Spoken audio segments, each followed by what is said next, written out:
2시간 전에 마감한 트레이더가 생생하게 전하는 글로벌 마켓 리뷰 델타1입니다. 미국은 조정을 받았지만 유럽은 연중 신저가를 갱신해버렸죠. 반대로 우리 시장은 어제 의미 있는 상승을 했는데 방금 마감한 야간 선물 시장은 또 하락을 해서 이거 상승세가 꺾인 것인가 이런 의문을 던져주는데 결론만 이야기하면 우리 시장의 상승세는 꺾이지 않았다고 할 수 있겠습니다.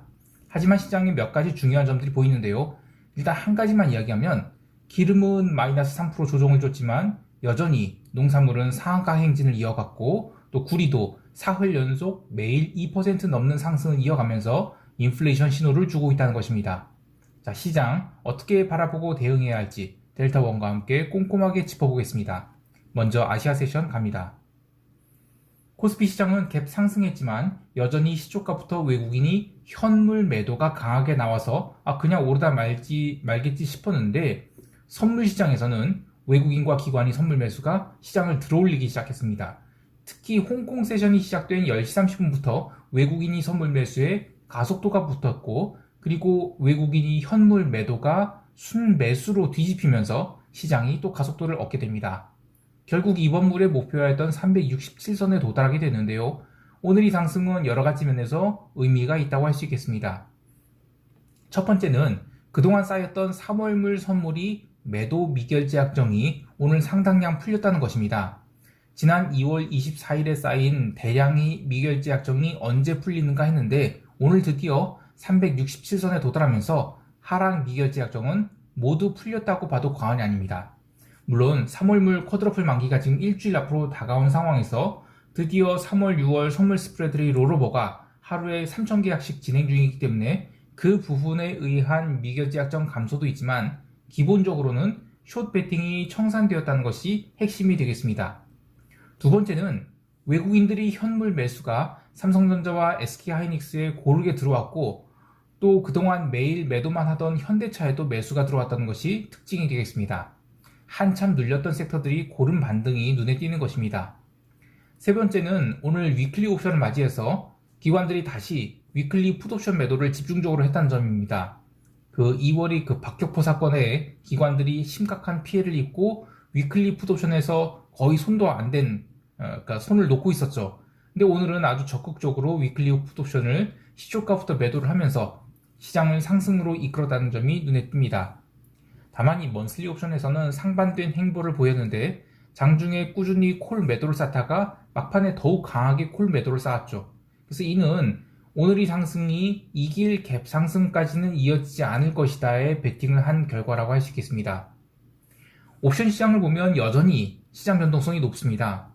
수요일 한국 시장도 이 세타에 의한 옵션 가격 하락을 제외하고는 하루 종일 변동성은 글로벌 시장 수준에 맞춰서 증가했습니다. 오늘은 시장 반등의 변동성이 감소하긴 했지만 잔존일이 지금 8일이나 남은 상황에서 여전히 옵션 가격이 굉장히 비싸다고 할 수 있겠습니다. 다만 이제 옵션 행사가별로는 시장 대응 전략이 조금씩 달라지고 있는데 콜옵션은 그동안 367선까지 미결제 약정이 별로 없어서 좀 쉬운 반등이 나올 거라 했지만 오늘 이 구간이 372선까지 롤링업이 돼서 추가 상승이 나올 수 있는 여력이 만들어졌습니다. 반대로 풋옵션은 정신 못 차리고 있는 풋옵션에 대한 매도가 계속 있었고 340 이하의 풋옵션은 오늘 아주 확실하게 뚜껑이 닫혔다고 할 수 있겠습니다. 관뚜껑이요. 하지만 여전히 옵션 가격이 비싸서 방금 마감한 야간 선물이 하락을 했고 또 풋옵션 가격이 갭으로 상승할 경우엔 아주 자신있게 풋옵션 매도를 때릴 수 있는 그런 상황이라고 할 수 있겠습니다. 그러니까 이 내일 나올 수 있는 것은 자연스러운 조정이지 하락이 출발 자리라고 생각할 필요는 없겠습니다. 다만 잠시 뒤에 이야기할 유럽 증시 그리고 홍콩 증시, 미국 증시 중 일부 모습은 과연 아시아 증시만 독야청청할 수 있을까 이런 의구심은 있습니다. 근데 그거는 이제 좀 이따가 총평 때 이야기하기로 하고요. 유럽 세션 넘어갈게요.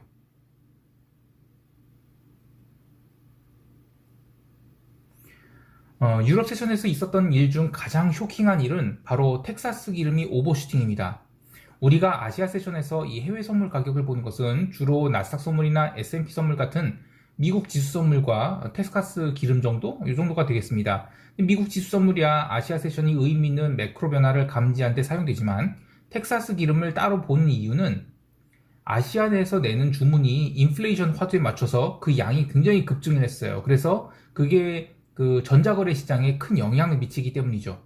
특히 오늘은 아시아 세션에서 이 대량의 에너지 관련 ETF 매수가 들어왔고, 그게 텍사스 기름이 가격을 꾸준히 상승시켜서 홍콩 세션 마감할 때쯤 해서 텍사스 기름은 슈팅이 나오게 됩니다.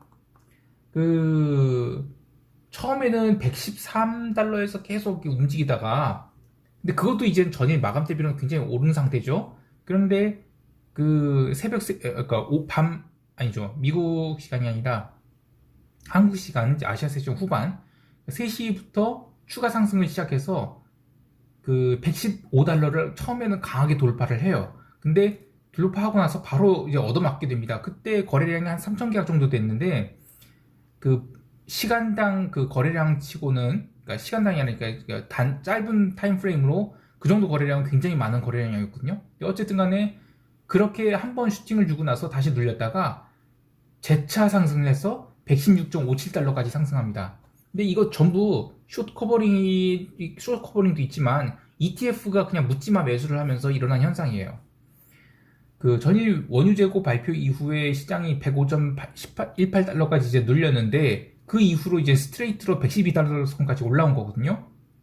근데 거기서 아시아 세션에서 한 번도 조정 없이 꾸준히 상승해서 이제 숏커버링을 줬는데, 과거 코로나 초기에 삼성자산운용에서 이제 원유 ETF가 롤오버를 하면서 기름을 억지로 누르는 현상이 있었죠. 근데 이런 것처럼 지금도 마찬가지로 매수가 시장을 당기고 있다. 아시아 세션 투자자가, ETF 투자자들이. 그런 것들이 이제 시장의 고점을 만들지 않나 생각합니다. 그리고 또 그렇게 보는 이유가 뭐냐면, 이제 아시아 세션에서 이제 투자자들이 몰려 있는 게 브렌트가 아니라 텍사스 기름이거든요. 근데 그 텍사스 기름에만 매수가 몰려들었어요. 상대적으로 브렌트는 약세였습니다. 그래서 시간이 지나면서 나중에는 결국 스프레드가 좁혀지긴 했는데, 어쨌든 아시아 세션에서는 텍사스가 훨씬 강했다. 그리고 나서 유럽 세션 시작되고 나서는 드디어 이제 브렌트가 따로 올라오고 텍사스가 좀 내려왔다. 이 정도로 해석을 할 수가 있겠습니다. 그러면 결국에는 오늘 아시아 세션에서 이 원유 ETF를 매수한 사람들이 스스로 만든 매수세에 의해서 기름이 고점을 만들었다, 이렇게 얘기할 수 있겠어요.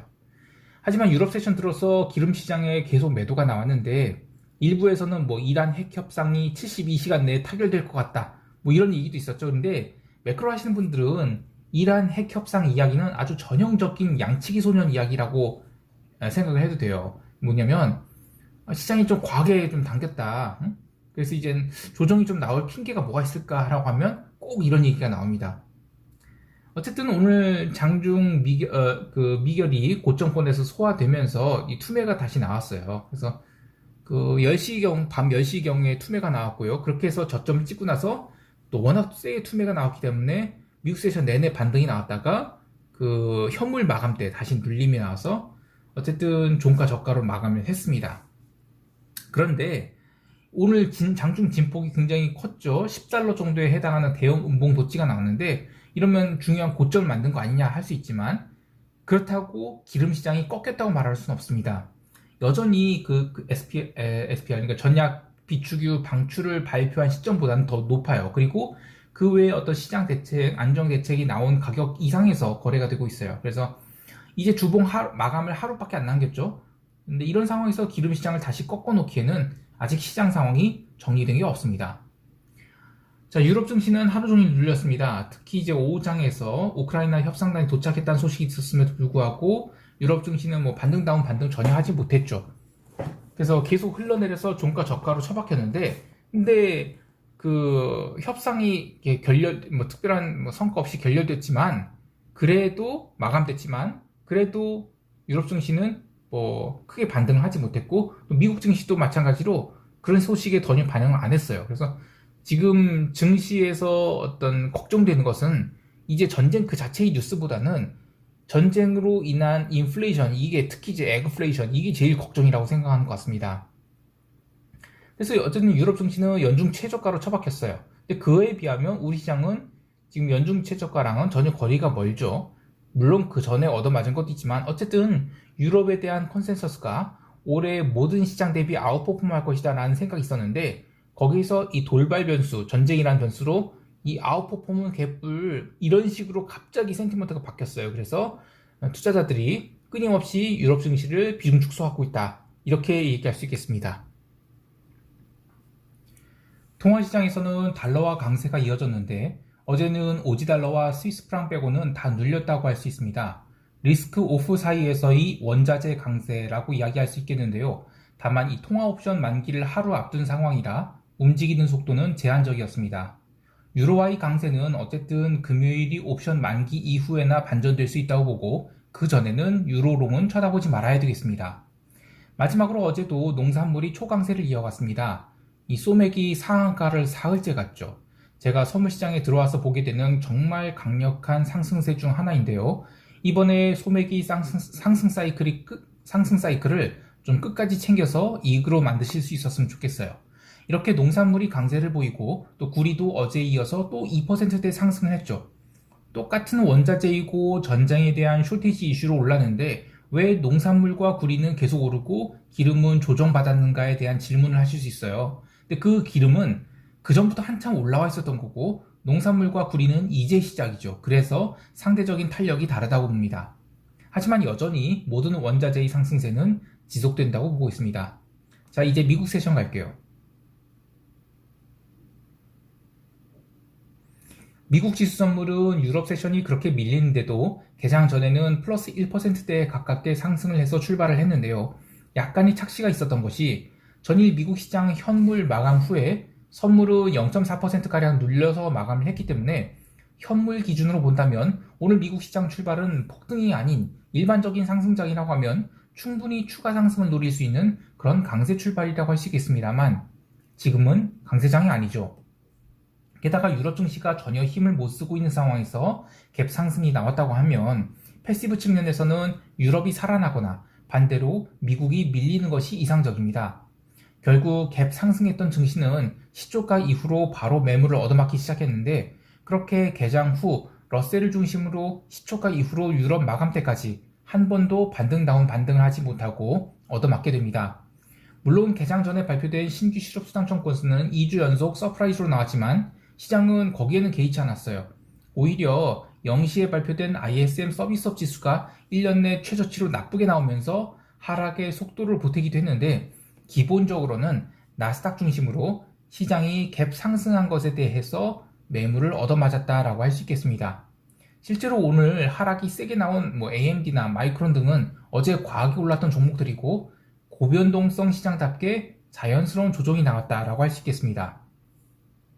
개별 종목들 보면 오늘 다우 구성 종목들이 강했습니다. 기름이 조정을 받는 상황에서도 엑소모빌과 쉐브론은 오늘도 상승을 했습니다. 그러나 이 스노우플레이크가 무려 15.37% 하락을 했는데 성장이 세 자릿수에서 두 자릿수로 줄어드는 거라는 그런 예상으로 폭락이 나왔죠. 상장 후 가격을 하회하였기 때문에 계속 거품이 빠지는 과정이라고 봅니다. 근데 시장 변동성은 조금 특이했어요. 어제 미국 증시 변동성은 하락을 했지만 유럽 증시 변동성은 여전히 34포인트대로 이제 미국과 점점 격차가 생기고 있죠. 물론 미국 증시도 29포인트대의 변동성이 엄청 높은 것이면 틀림없습니다만 시장의 실질 변동성은 20포인트 초중반에 가까울 정도로 낮은 변동성을 보이고 있어서 옵션 가격에는 약간의 거품 혹은 리스크 해지의 수요가 포함되어 있다고 할 수 있겠어요. 아무래도 이 전쟁이라는 리스크랑 이 에그플레이션 같은 여러 가지 리스크가 시장에서 실질 변동성 대비 내재 변동성이 레벨업을 가져온 것이 아닌가 하는데요. 다만 변동성 선물이 백오데이션 현상은 절대치가 많이 내려와 있기 때문에 폭락이 나오는 것은 또 쉽지 않다고 보고 있습니다. 자, 이제 시장 총평하면서 대응 전략 이야기할게요.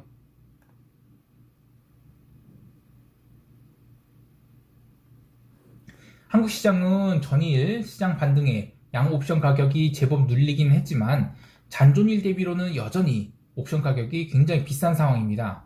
또한 콜옵션 미결이 367까지는 얼마 없지만 지금 보면 372 어제의 상승으로 372까지는 롤링업이 진행됐어요. 그래서 추가 상승에 대한 여지를 열어놓은 상태인데 그런데 이젠 방금 우리 시장 해외 시장이 이젠 눌려서 마감했어요. 그래서 우리 시장도 이제 갭 다운이 나올 수밖에 없는데 여기서 갭 다운이 나올 경우에는 가벼운 마음으로 풋옵션 매도를 하는 게 기본 전략입니다. 다만 이제 주말 리스크가 있고 또 어제 중국 주식들이 많이 밀렸어요. 미국 세션에서. 그래서 그 10시 30분 이전에는 풋옵션을 아주 소극적으로 하되 10시 30분 이후에 중국 시장이 갭다운이 크게 나올 경우 거기서 반등을 노리고 풋옵션 매도를 적극적으로 하는 그런 식으로 분할해서 풀매도를 접근하는 것이 좋겠습니다. 그리고 이제 해외 시장은 구리의 롱 포지션 그리고 농산물의 롱 포지션은 꺾을 생각이 전혀 없습니다. 또 기름에 대한 롱뷰도 전혀 변함이 없고요. 다만 이제 아시아 세션에서 농산물이 또 상한가를 말아버린다. 그러면 내일에 한해서는 단기 매도가 가능하다고 봐요. 근데 그래봤자 단기 매도일 뿐 추세적인 매도는 아니라고 생각합니다. 또한 이 독일 국채와 이탈리아 국채의 스프레드가 다시 벌어지기 시작해서 이 부분도 시장에는 리스크 요인으로 작용하고 있다 이렇게 봅니다. 변동성이 레벨업되는 시장이라 장중 대응이 쉽지 않습니다. 특히 상품 시장에서의 ETF 묻지마 매수 이런 시세가 방향성 거래자들을 아주 힘들게 하는데요. 고변동성 시장에서는 레버리지를 줄이는 것이 답입니다. 아무쪼록 어려운 시장에서 리스크 관리 잘 하셔서 생존하시길 바랍니다.